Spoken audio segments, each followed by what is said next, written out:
Hello, welcome back, everybody. Thank you once again for tuning in. This is the Millennials and Money podcast, episode number 7. I'm Ahmad Scott, affiliate of Millennials and Money, and licensed financial professional. And I have the esteemed pleasure to be joined by the debonair millionaire, Mr. Yense Boulder. That must be me. Good evening, Houston. Good evening, Facebook. Good evening to all the social media. Welcome again, like you mentioned, to our episode 7 of the Millennial Money podcast. I'm Yense Boulder, aka Debonair Millionaire, like it's meant, like Matt said, and I'm also an affiliate with Millions and the Money. I'm a licensed financial professional. And I'm excited for episode number 7. It's going to be an incredible episode, especially that we are actually in April, right? April, which is Financial Literacy Awareness Month. Wait, let them know once again how special April is for us. What is April for us, Yancy? It's so special because April is Financial Literacy Awareness Month. National. So this is the month for not just for us, but for every single one of us millennials to really get into the financial game, get into the money game, and understand how to win in the money game. But before we go any further, this is where we pause for all the social media. Oh, yes. So like it, share it, subscribe. And subscribe to the YouTube, like our Facebook page, even our Instagram page, millennials_and_money on Instagram. Follow us there, like all the pictures that we have. On Facebook, you're here, you're joining us. So like this page, share it, follow us. We have great stuff posted each and every day to help you get rid of that financial illiteracy that you may be suffering with. So check us out. Give us a call at 1-844-700-4463 if you have any questions. You want to meet up with us, you want to get yourself on a good financial path, we're available for you, as well as you can email us at info@millennials.money.com. We're also available there to answer any and all your questions that you may have with us. So we have an exciting show for you guys today. Oh, yeah. I mean, just look at the title. The title itself is exciting. Let them know what the title is, Yancy. The title is the 30-day financial illiteracy detox. Yes, so we want you to detox from your financial illiteracy if you're suffering from it, so that you can get yourself together. So I know we're on day number 4, right, of April, but you still have time. Don't worry. The information they give you will be enough to make up for the previous 4 days. And before we actually even get into it, have you noticed it's just the two of us today? Yes, it's the two of us. It's the boys club today. So Yancy gave the ladies the day off. Right. Actually, I was thinking. I want to raise the bar of the show a little bit, since it's the beginning of April, of Financial Literacy Awareness Month. So we kind of gave our wonderful colleagues and affiliate the day off. So we're gonna take care of the show with just ourselves. So hope I'm not getting any hate mail after this, but. That's the reason why it's actually our first time hosting a show together. Yes, okay. the first time with just the two of us hosting the podcast together. We need to do they didn't trust often. us before with the radio show. They always had one of the ladies there to guide us, make sure we didn't get it off track. But we're alone now. They took the training wheels off, so we'll see what we do. Right? Who knows where this is going to end up? Right? but we have a very great show for you guys. And if this is your very first time tuning in, or if you've seen us before, we would like to thank you once again and let you know that Millennials and Money are here to provide you with life-changing, life-altering financial information. Okay. Right? What we want to do is make sure that we are your accountability partner in your financial journey.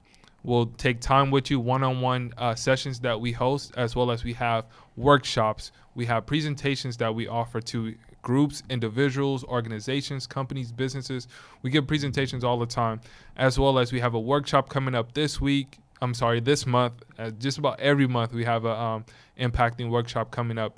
So take time to take this financial journey with us. We're going to give you very simple financial concepts that'll help you get through any tough financial issue that you're having, and to get you on the right path.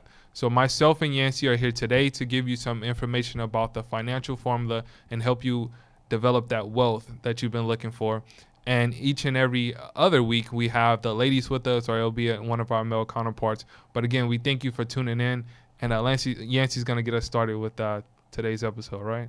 Oh yeah. Like I said, I'm ready. I'm excited about the episode for today. And the first thing we're going to get into is a very quick. Now that everybody has joined in and keep sharing our our page and make sure you like it and you refer other people.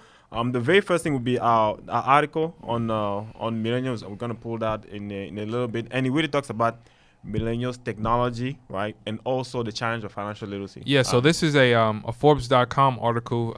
You can look it up after the show if you want to read in depth. But we're going to get into just about how millennials are doing with their money. And a lot of them were surveyed talking about their knowledge. Mm-hmm. So a lot of times we walk around like, oh, I know, right? That's the number one question that we get when we talk to other millennials week after week, day after day.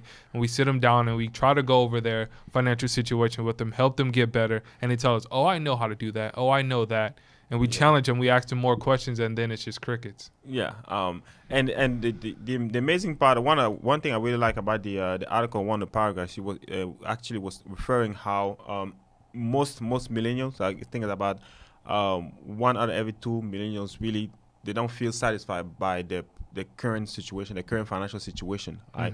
They're not satisfied on it. And what's even more alarming was about, like I say again, half of them felt like they won't be able to get out of one of the main concerns for millennials nowadays, student loans, even though surprisingly they made about $75,000 of yearly annual income, right? And it brings up the issue that really is not always about the income, because the income is there. The income is not the issue, right? Because if you're making $75,000 a year, you're actually making well above the average income, correct, nationwide. So even with making that kind of income, they still didn't feel like they were in a situation where they can get out of that debt. And it just shows you the lack of confidence, right?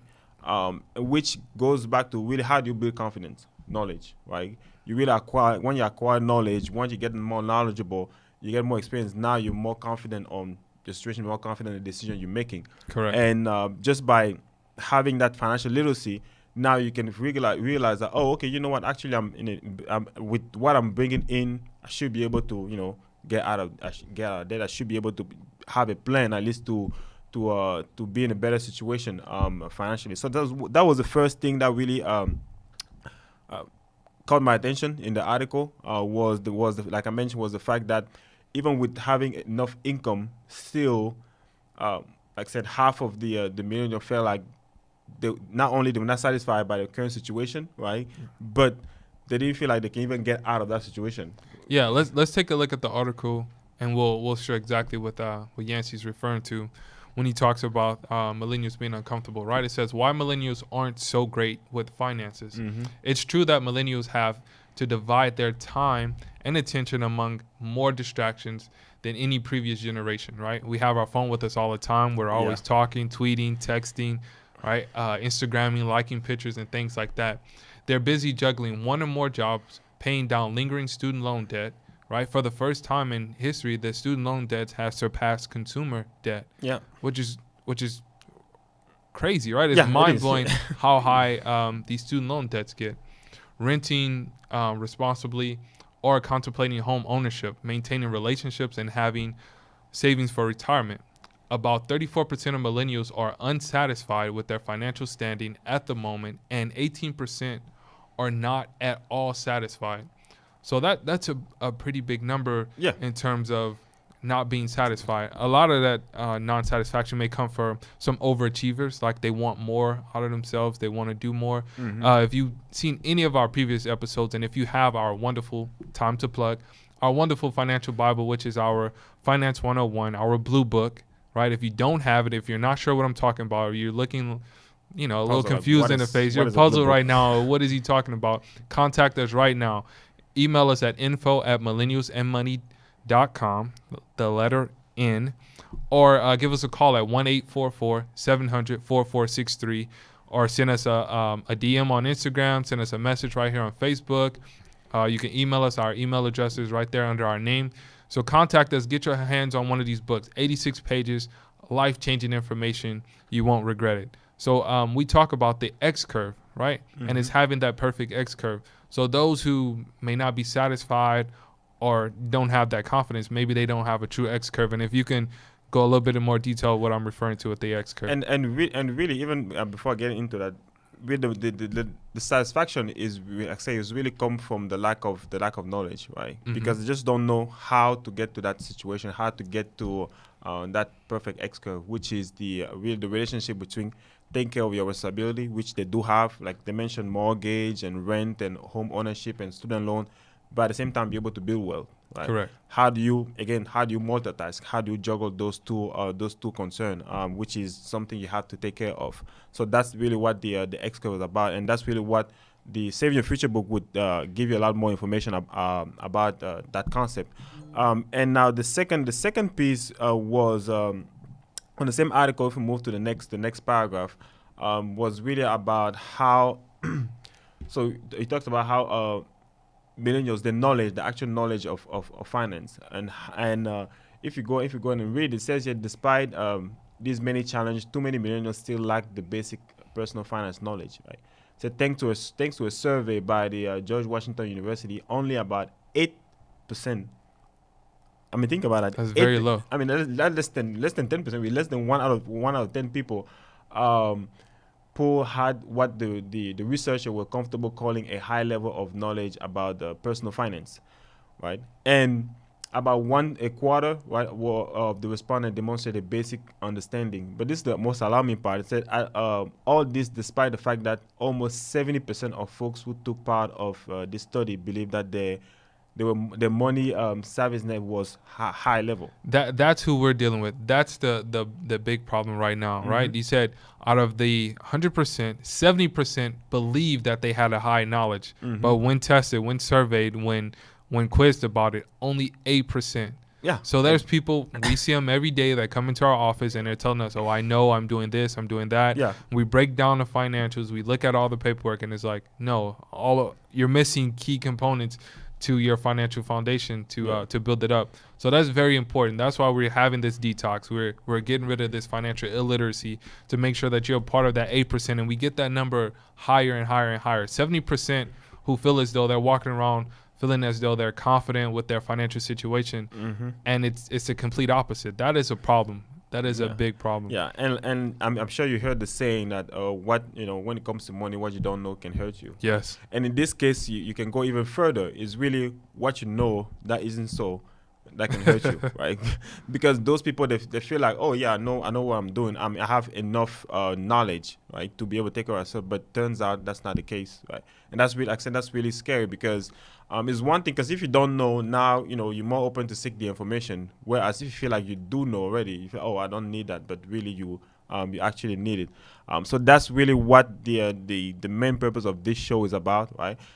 Because even though we identified some of the issue, we actually do have a solution for them. Right? Yes. Otherwise, this wouldn't be a detox, right? Yeah. So a couple of the solutions is knowing what you have, knowing what's available, right? Writing down exactly what's your income, what's coming in, your net, what's coming in, right? Not the gross, but what you're actually taking home and what's going out, tracking where your expenses go. So you have to be aware of where your money is being spent at, so you can track it, so you can try to minimize it, right? You want to reduce the amount you spend and increase the amount that you save. That's always the goal, and that's has been a challenge for many people in our generation, in the millennial generation, is to reduce their spending and increase their saving, and that's a challenge that we want to address. It is, especially now that we're living in a world that's full of consumption. There's advertising ads everywhere pushing you to buy this. This is on sale. That is on sale. There's 20% here. There's buy one get one half. There's buy one get two free. So you're always pushing to buy this or buy that, or purchase or spend money. They spend money on that. And so like I said, it becomes harder and harder to not do it. Right? When you're basically surrounded with that. But the beauty about it is, that's where you need an environment where people are always talking about saving, investing, protecting, building, accumulating wealth. And one of those locations actually right here in Houston. So you guys should definitely take advantage of that, and let them know where actually they can come and get those workshops. So Yancey hit on a very good point. You want to be surrounded by people who are like-minded, who have the same goals as you, who want to accomplish the things that you want to accomplish, which is bettering your finances, having more savings, decreasing your spending, building an emergency fund, having proper protection.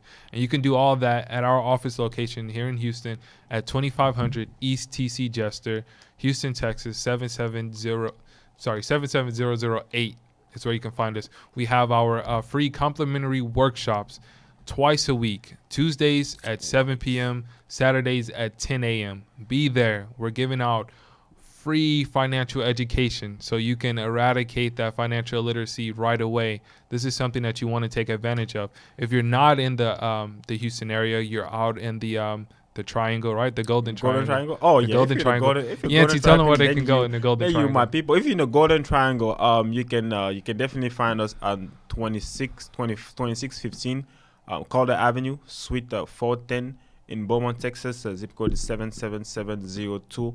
And we do offer the same workshop, complimentary, of course, every Thursday at 6:30. So you definitely want to make sure you not only you come and learn, but you bring your friend, bring your family, bring your exes and everybody.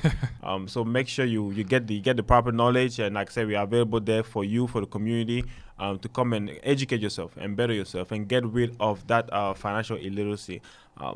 So having said that, having really presented the challenge we're facing as millennial, what is one of the solutions? I know you mentioned the Saving Your Future book, the financial Bible. Yes.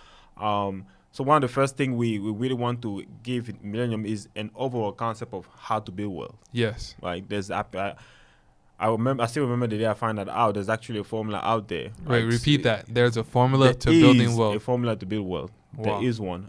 And if you happen to have the Saving Your Future book, if you don't, if you actually order one, just make sure once you get the book, you open it on page 7.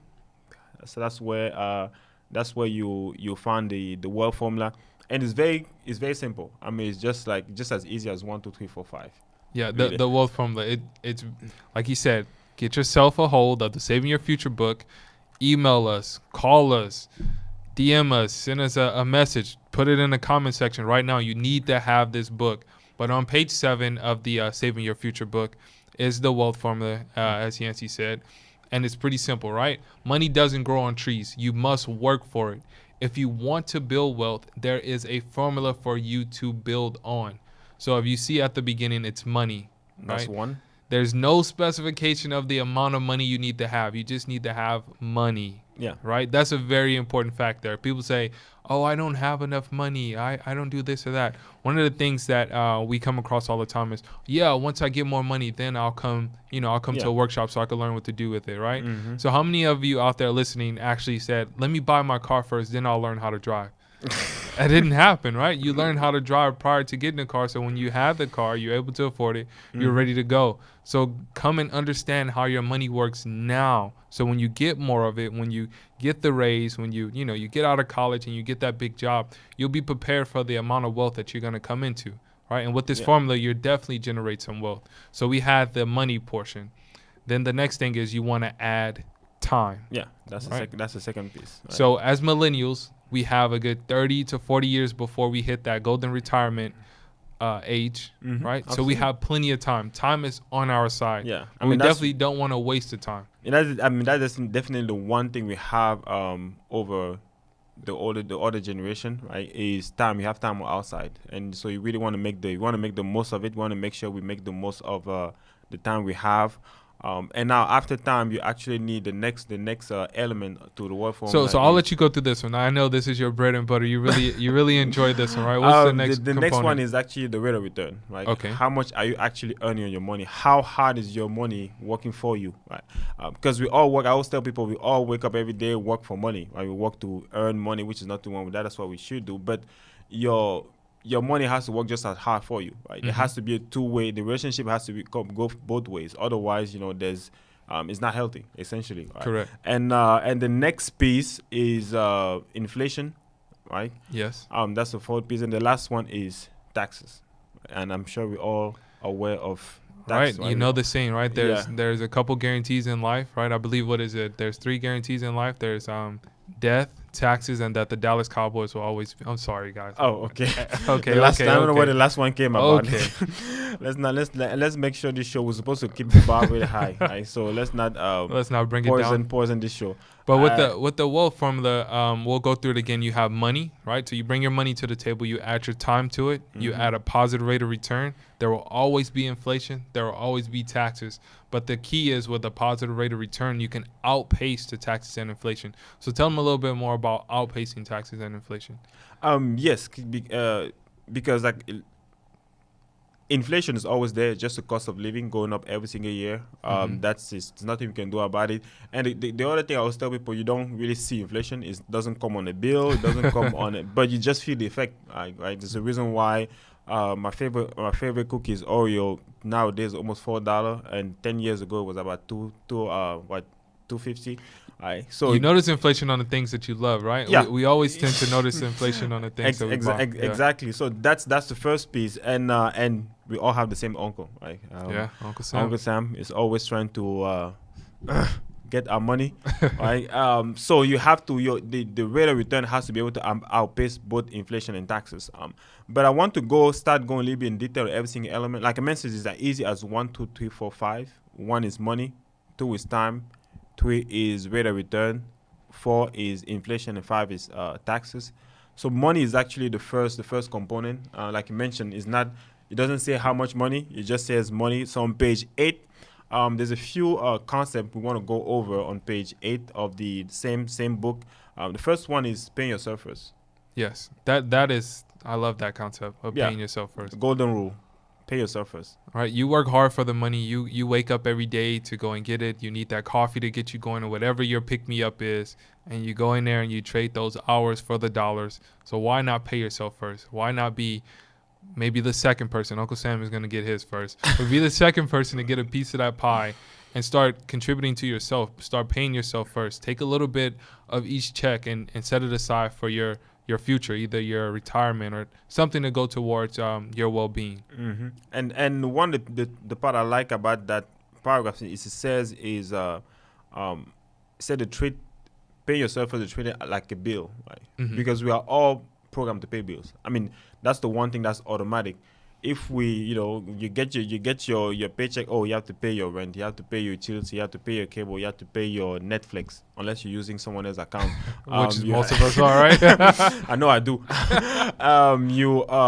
Thank God for that. And so we paying all those things, but think about it. If we had the same mentality, right? If we're looking at paying ourselves as a bill, and make it that automatic, like, okay, I get money, I need to pay myself first, right? That will make a big change. That will be a big lifestyle change, and that will make it, because really what we're trying to do is at first is create a habit. Yes. So that's why you need to look at it as a bill you have to pay. You can call it whatever name here they call it your family financial bill, but it's a bill you have to pay. So you should treat it the same way you do any other bills you pay. You always reward yourself first, and there's different ways you can do it. I always tell people, if you get paid by the hour, the first hour you work, right? Yeah. Right? Or the first 2, depending on how aggressive you want to be. If your salary can be 5, 10%, 15%, whatever that turns out to be, just make sure you do it consistently. And that is a good fact that the book displays about saving about 5 to 10%. This is a 30-day challenge. This is something that you can do. So Yancey said building habits, right? Whether you believe habits take 21, 30 days, however long you think it takes to build, you have that time, as we know, we'll talk about next, to start building those habits. But you want to know what those percentages look like to your regular income. So look at your net pay, look at what you bring home, and figure out those percentages. What does 5% from your salary look like? What does, if you're a salary worker, what does it look like? If you're hourly, how much is that first hour? What do you get paid per hour? So you can see what you're bringing in and what those savings coming back to yourself will look like. And then you can start planning your future, start planning for that. But don't just say I'm putting away 5%. Exactly how much? What is your number, right? LaShonda always say know your number, and there's several numbers that you need to know. But we'll start here with this number. Know what that 5 or 3% looks like from your pay. And even before we even get that far, is just like we said, just create a habit. Because especially if it is a 30-day challenge, you have to be able to create a habit. And even on bottom of page 8, it talks about small change can actually turn out to be big down the road. Yes. Right? And it goes back to habit, because even spending is a habit, right? Spending is a habit we create, so is saving, right? And the challenge is to be able to save $10 a day, right? So you can look at it as the remaining of this 30-day challenge we are on. Think about saving $10 every single day. If you can do 10, do 5. If you can do 5, do 3. If you can do 3, do 1. But at least do it, right? Yes. Start doing it. Start creating the habit of actually doing it. But if you were in the situation where you did $10 a day, that's $300 a month already. Right? That you're saving. That's you're saving already. And that can amount to big numbers when you start adding all the other component of building wealth. Right? So now, what's the second component? I know you. Yes. So you have time, right? Yeah. So you add time to it, right? As millennials, like I said, we have so much time On ahead page of us, 9, yeah. right? We have more future available than the present right now. So what are we gonna do with all this future? We're gonna start saving for it, right? Saving for our retirement. So with time, we actually have a graphic that shows the journey of time. Like if you waste time, right? In our office, one of our CEOs, Lee Joy Thomas, he told a story about a gentleman that he met when he was 25. He told him about, hey, you want to start saving up for your retirement. You want to start putting some things away. And the guy was like, oh, I'm just finished school. I'm trying to, go ahead and start paying back my student loans, get into my job force. And he didn't save. He got him 5 years later. At 30, he was like, hey, I just got married. We're trying to get a house. We have new expenses. So he didn't start saving at 30. 5 years later, at 35, we just got kids. Kids, they're in diapers. They get expensive. He kept approaching this guy every 5 years, and then he got him again at 55. And the guy was like, okay, the kids are older now. We're settled. I'm ready to start saving. I want to retire. I'm looking at retiring by 65. Well, you have 10 years left. So the amount that he needed to save to have a successful and secure retirement in 10 years was astronomical. Whether if he had started back when he was 25, putting a little bit away, it would have been a lot easier. So a lot of times we say that we misuse time, we abuse it, and we say we have so much time, I'll wait till later, I'll start doing it then. But just put a little bit aside, automate your savings, right? If you're going to pay yourself first, there's several ways that we have so much technology available to us with the apps and things that we can automate the savings, the money starts saving right away for us. So you don't want to abuse that time. Yeah, I mean that's an awesome story, and it really just comes back to even what the Financial Bible says on page 9. It says time is money. Basically, that's what it is. That's what it comes down to. Time is money, and money can buy you time, right? And one of the paragraphs even says procrastination is the enemy of saving. Like, be able to put things away. Oh, I'm just got out of school. I just got a job. I just got married. I just had kids. So when you keep procrastinating, it ends up coming back and biting you. Because when many people are young, they think they have a lot of time. So, and that's really what we think. Oh yeah, I have time. I will do it next year. I will get rid of my debt first. There's always something always turns out to be. Oh no. So something else always turns out to be a priority to that. But you have to be able to take advantage of time when you have it. Yeah. Yes. So that's the and now our next component. Now that we have money, we understand that we have to be able to put something away. And we have to do it over time. So we have to be consistent. You want to give your money enough time for it to grow, right? So it has to be in a proper vehicle for it to get the right amount of return, return, right? Yeah. So give yourself, I can't stress this enough. You have to come out to our workshops, right? Tuesday, if you're here in the Houston location, Tuesday, 2500 East TC Jester, Houston, Texas, 77008. Tuesday at 7 p.m. Come to our workshops. You will learn so many concepts, right? We don't have the time in this. we have time. Right. We don't have the time right now to go over everything that you should know to make this conversation a whole lot easier. But come out. It's simple language. It's very good concepts that you will learn. But get a hold of the book, and then you can read along with us. You can follow along with us a lot better, right? So we have a workshop coming up, especially for millennials, later in this month that we'll talk about. But in terms of time, you want to give your money enough time so it can properly grow, right? So you want to know how much time, you want to know your number, right? How many years you want to retire. Also, what's your retirement number? How much you want to retire with? Or, if you're using that time to build up your emergency fund, whatever you're using to grow your wealth for, you want to know what that number is, how much you need, and the amount of time you want to have, and that'll determine which vehicle you put it in, right? So in terms of putting in vehicles and getting a positive rate of return, what do you have for us, Yancy? Oh, I mean, the first thing you have to understand is really how do you understand what's compounding interest, right? And on page 11 really illustrate that with the rule of 72. I still remember the first day I read that. I was like, what?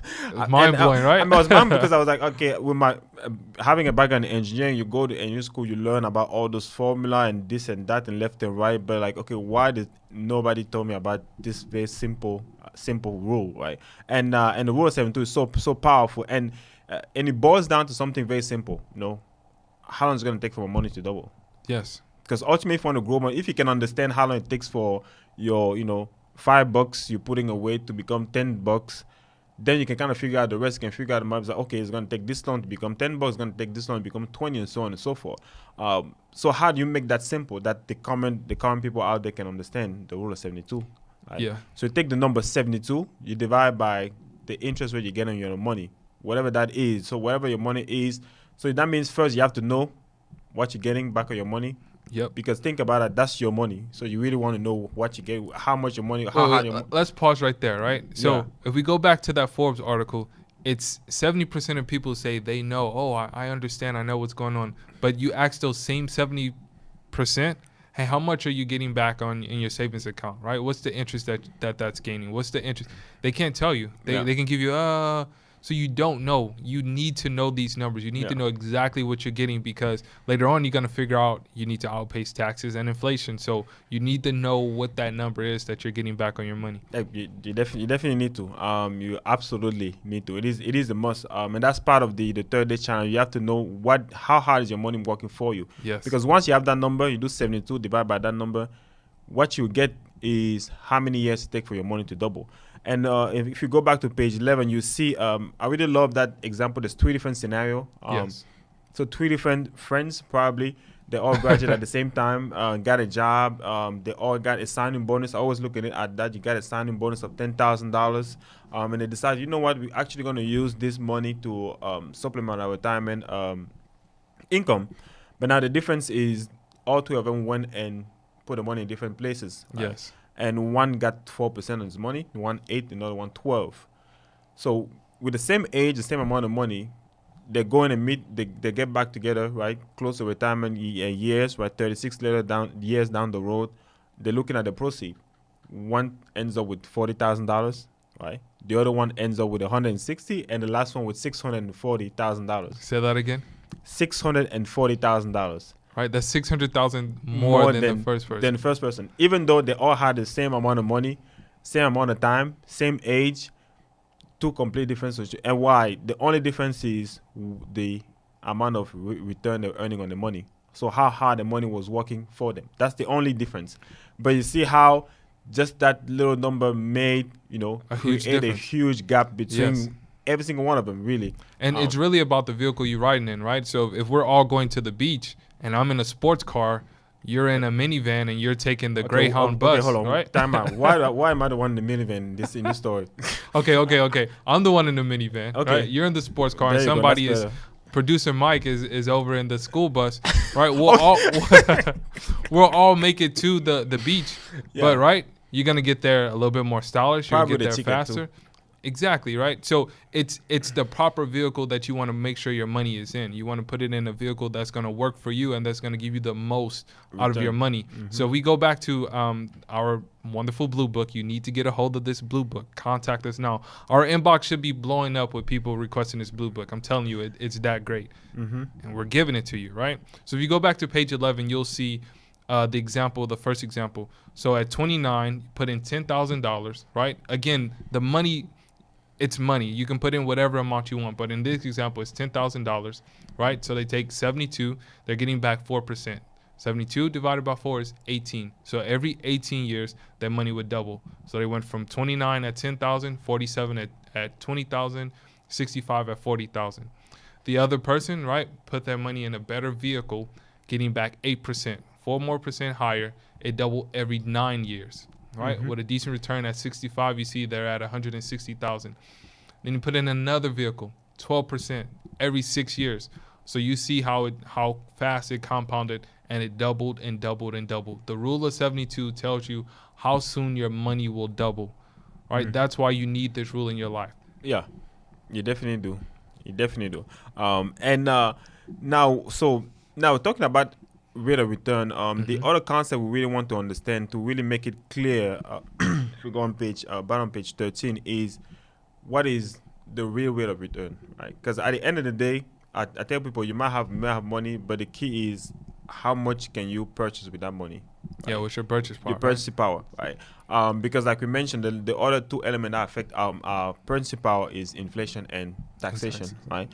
And the real rate of return kind of summarize everything, right? So outside of just the interest rate you're earning, which is important, and we just stressed is, now you have to think about how does that relate to, what does that equate to after you pay your due taxes, right? And you face inflation, right? What is actually your purchasing power? And again, two simple scenario. In both cases, they're actually earning some decent rate of return. One is 3%, the other is 5%. But after paying taxes and inflation, you look at the actual purchasing power is completely different. In one case, the one earning 3%, if you bring up the example again, the one earning actually 3% ends up losing. It started with $100, ends with $98, right? And the one who actually earning 5% is barely above 100. Why? Because inflation and taxes. Yeah, this is real important, right? It says the real rate of return. When you save or invest, it's important to have a good rate of return. But what's the real rate of return? In other words, what do you really get? So as Yancey was saying in example 1, right? I gave Yancey $100. He was getting back 3% on that money, right? Taxes came in at 25%. They took a quarter from, they took out 75 cents. Then he had $102.25. Well, here comes inflation at 3.5%. That took away $3.50. So it actually started with $100 and ended up with $98.75. Now, this is important for those who, I'm saving my money in my bank account, right? Nothing wrong with banks. Banks are good. They all serve their purpose. But if you notice, you put that money in there, and at the end of the year, if it's not outpacing taxes, if it's not outpacing inflation, you're going to be just like example number 1 and have less than what you put into it. And you really don't, that's what I tell people, you really don't see it, because really this individual will look at his account and see $120. Yes. But really is when you go and actually try to make a purchase, that's when you see the effect, right? Because really the purchasing power of that money, because with everything else, the cost of everything else going up, it actually still can afford to buy the same thing you could buy with $100. Correct. So that's really how you see the effect.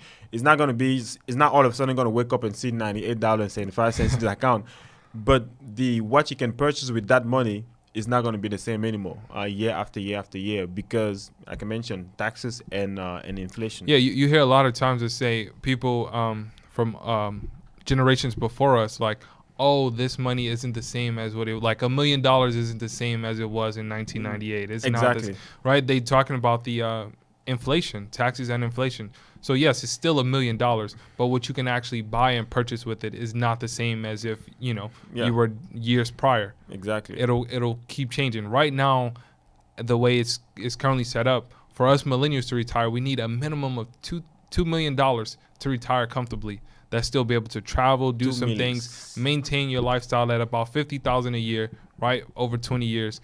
$50,000 a year over 20 years. So if you're like those millennials that Yancey talked about at the beginning of the show, getting $75,000, your lifestyle is going to change, right? You're going to have a lifestyle change. So you need a minimum of $2 million.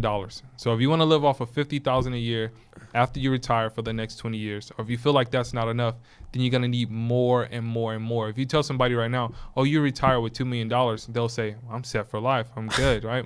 I'm going to have this. I'm going to have that. That's when you really see what adulting is like and what the purchasing power of money actually is, if it's not growing, right? Yeah. If it's not working for you. Exactly. And it actually brings up another topic because we were talking about rate of return, and even this talk about the real rate of return. And the other thing is average, right? Be able to understand interest over time, especially when you look at investment. Usually you earn some money and you might lose some money, and there's a very good graphic that actually shows what it takes to get back any losses. Why is very important to avoid losses, right? Because every time you lose, right, it actually takes you a lot more to get back. Like we have with our company, right? We have 2 rules with our company. Rule number 1, never lose money. Nope. Rule number 2, never forget about rule number 1. is don't lose money, right? Yeah. That comes from Warren Buffett himself, right? So the number 1 rule of money is, number 1, never lose money, right? And number 2, don't forget about rule number 1. But if you were to bring up that graphic on the FFIU, you see that it really shows how losing really affect you, right? It says here, anytime you take a loss, you take a loss, it takes you a lot more to gain back, right? It says here, if you lose 20%, right, you need about 25% to be able to get back any of your losses, right, to make up for the losses you incur. So you just maybe you have to be careful when every time you see, okay, this is the average return of this vehicle, of this investment. You really have to think about, does that encounter any losses, right? So unless is only positive returns, is not a true average. Correct. Right. Correct. Once you take a loss, right, it's not the true average. So you may see different advertisements and things that are saying that, oh, this is the return and this and that. It will always be that return until you take a loss, right? So Tony Sanders, if you guys watch The Money Factor, you watch the Houston Housewives of Finance official. If it's not official, it's not them, right? She posted something on social media talking about the huge losses that we recently suffered, right, in the market. So if you were part of suffering those losses, I believe it was with the 401k, then you're reeling right now. You're really hurting, and you won't see that real rate of return anymore because you took that loss. Now you have to make up the gains. And if you look at the graphic once again, right, even losing 10%, you got to make up not just 10, 11%. Exactly. You got to keep going up. You lose 25%, you lose 20%, 25%. So you just have to keep going and going. I believe it was a 40% loss that happened. So you got to get 67%. So just make up for the loss. Just right? to make up for that loss. So everybody is, especially with millennials, right? We want it with the microwave generation. We want it right away. We want it right now, and we want to invest. And people walk into our office. I'm sure you had this as well in Beaumont in the Golden Triangle. Someone said, "Hey, I want to invest. Like, help me invest." Right. The first question, like, how much do you have to lose? If you're not investing it in the right vehicles, right? You've run the possibility of facing a loss. Risk associated with it. But the key, you have to understand that, which is the part I always tell people, you can lose taking a profit, right? So if you're in a situation where you're always winning, doesn't matter how big or small the wins are, as long as you're always winning, you're never gonna lose, right? As long as you're always making a profit, you're never gonna lose, right? So that's just one thing you want to keep in mind when it comes to interest and return. Now we're going to get into the last 2 concepts. We touched on a little bit on page 14, which is inflation. Yes. How does inflation really affect our money? And one thing I really love about this is it shows a very example. You have $100 today. You're trying to find, again, purchasing power. That's what it's all about. Right. 5 years down the road, they tell you your $100 is actually going to worth $86. Right, you can only afford to purchase $86 worth of good. Right? In just 5 years. Yeah, in just 5 years. I mean, the 5 years flows by just like that. Whether or not you like it. But what's even more alarming, it says you need $116, right, to be able to purchase $100 worth of good today. Wow. So 5 years from now, you need $116. Now, if you push even further, right, like we're talking about, the gentleman who tells you, okay, I'm going to wait 5 years. So 20 years down the road, your $100 is only going to be worth $55. So think about almost half of the money is already, half of the value of that money, the purchasing power of that money is gone in just 20 years. Yeah, when you listen to your grandparents, it was like, oh, that only cost a nickel back then. You're like, how did that cost a nickel? Now you see how it can only cost a nickel. So that's really what it is. But now you need the same thing to purchase what you purchase today to $100. 20 years from now, you need $181. Wow. Think about it. Just to only purchase The same thing, $100 right? worth of goods. And now if you correlate that to your income, right, basically what it says is about every 20 years your income has to double for you to just keep the same lifestyle, right? So every 20 years your income has to double, or you have to find a way to double your income just to keep the same lifestyle. Otherwise, you might have a little bit more money, but you won't be able to afford the same lifestyle you used to 20 years down the road, right? So you hear people say, "Man, back in the old days, we used to be able to enjoy life and so on and so forth." And at the bottom of that page, it says, "Yes, say you plan to retire with $4,000 income Per month, per right? month in today's money. 20 years from now, with inflation rate, you need 7,200. Wow. I mean, think about That's just how fast it's going to keep going. So Yeah. when we say, hey, you want to retire as a millennial, right, with that 2 million, it's going to keep getting higher and higher and higher. So you have to plan now. You have to be sure, and you have to know your number, and you have to start being proactive, building those good habits. So like Yancey said, you want to start saving now. Pay yourself first now. Your employer is not going to make sure you have a comfortable retirement. They're not even going to make sure you have a job for the rest of your life. That's not the job. No. So it's your job to care about your finances, to care about your money. Yes, we're millennials. We're young as well. We want to have fun. We enjoy it. We want to travel. We do those things. But we also Speaking of travel. we also be responsible, right? Yes, he's getting ready for Vietnam. So you want to make sure that you save and you just got my plan visa today. properly. And those are the things that you want to do. So we had we told you about money, right? We told you about having the proper amount of time, putting yourself in a good vehicle so you can get a positive rate of return. The inflation is going to keep going up, and then here comes Uncle Sam. It's always there. On page 17 shows that Uncle Sam, there's taxes everywhere. But that's where you have to be. This is the place you really have to be the most strategic when it comes to positioning your assets. Because there's three different buckets your assets could be, right? There's one is called tax now, tax later, and tax advantage, right? And every single bucket is taxed a different way. Now you have to be depending on the objective or the goal, whether it's you want to grow the money for an emergency fund or for maybe a big purchase 5-10 years down the road, or for retirement, depending on what you need the money for. Which bucket would be good, right? You have to pick which not bracket, but which bucket works best for you, right? But you have to understand how they work. Like tax now, what does it mean? They're going to take the taxes immediately, right? Exactly. I mean, every single year you have to pay tax on your earnings. Just for example, on a savings account, I'm sure the taxes don't just pass by. You probably receive a 1099 from your bank saying that, okay, this is how much interest you earn. You have to pay tax on that interest. So every single year you get taxes on your proceed, right? And the next piece is tax later, right? So basically, people have 401k, 403b, any sort of qualified plan or retirement vehicle. You get to put pre-tax dollar in it, right? Gross tax deferred, but down the road.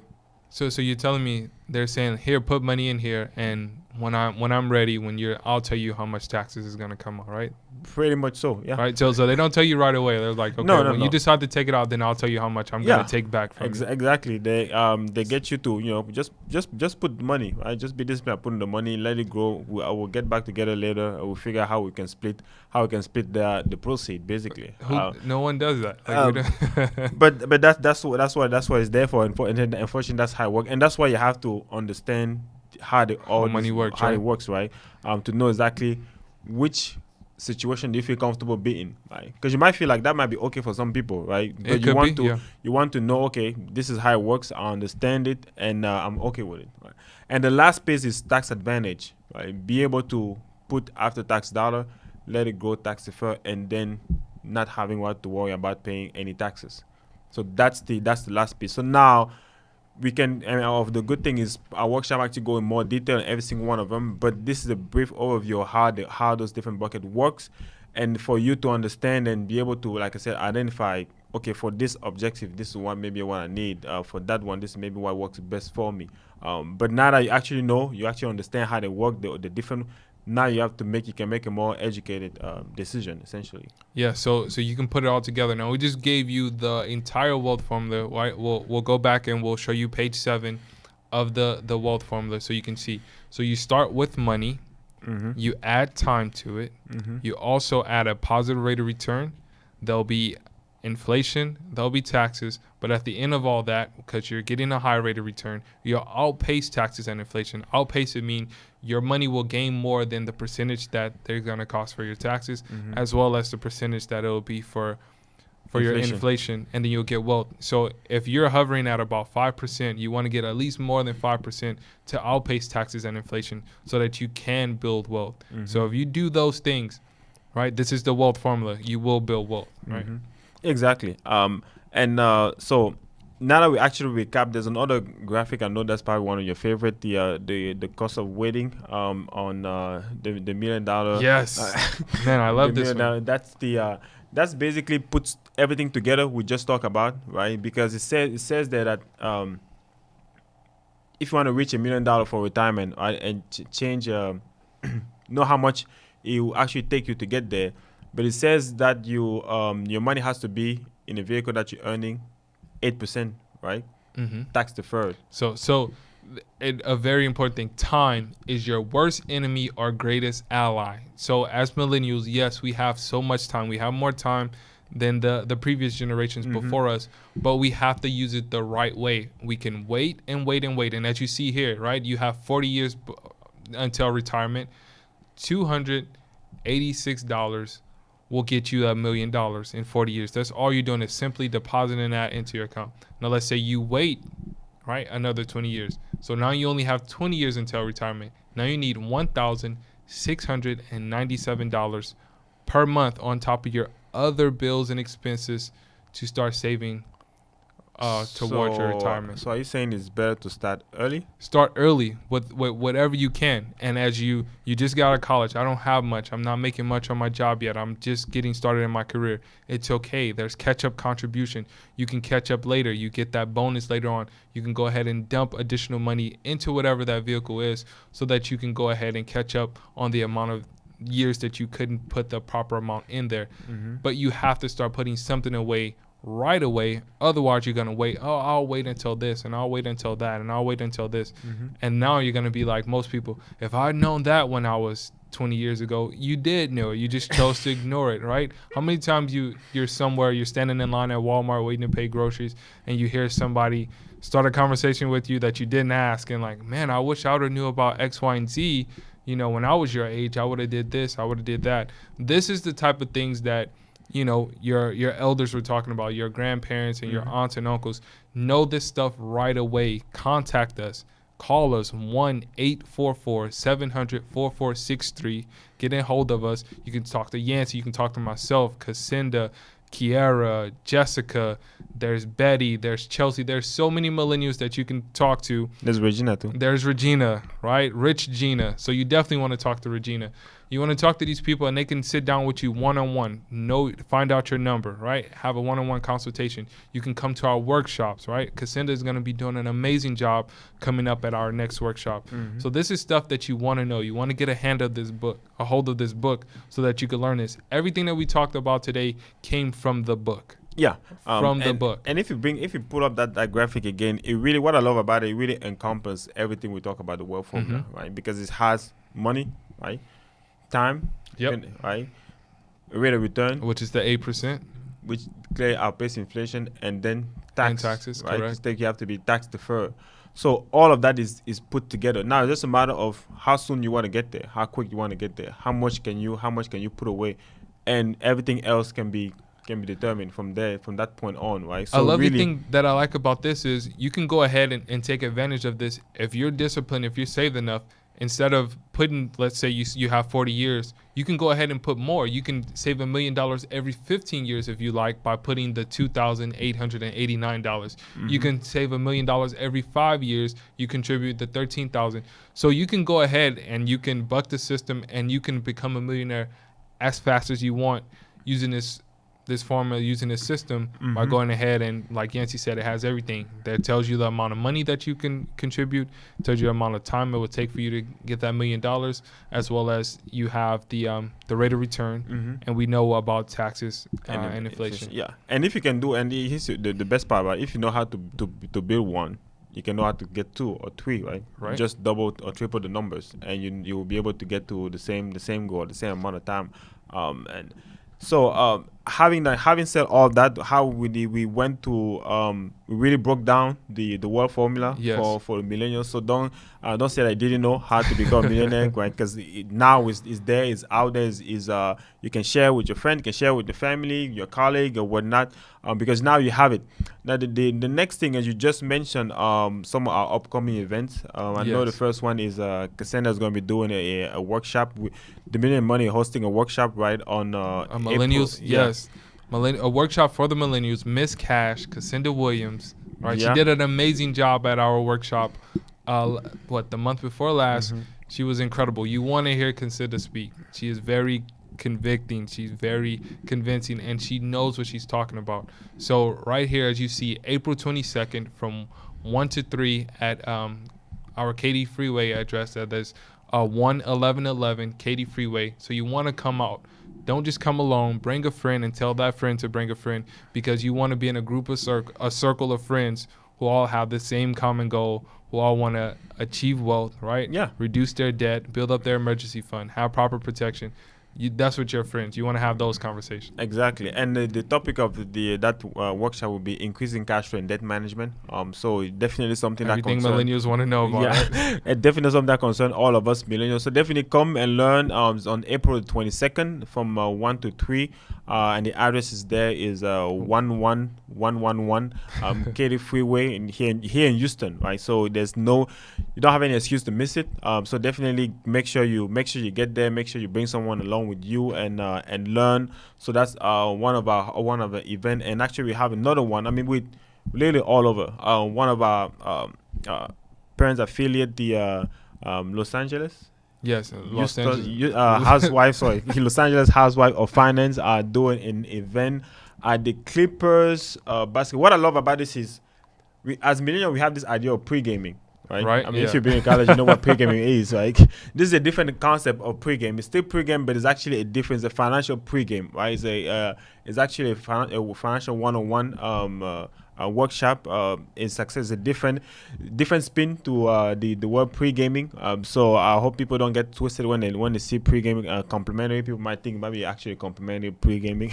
But just come there and learn. Make sure your finances ready before you go and actually watch the game. Yes, so inside the Staples Center, you will meet with the Los Angeles Housewives of Finance, and a millennial will be there. Miss Cassandra will also be there, right? So go ahead and get that knowledge before. So this is not just something small. This is big at the Clippers, the Nuggets-Clippers game, and it has playoff potential because the Clippers are trying to make the playoffs, as well as the Denver Nuggets. So it's an important game. It will be packed, but you definitely want to get that financial knowledge and information. So if you're watching, you're viewing us on Facebook, you're viewing us on YouTube, and you're like, well, I'm not in the Houston, Texas area. I'm not in the Golden Triangle.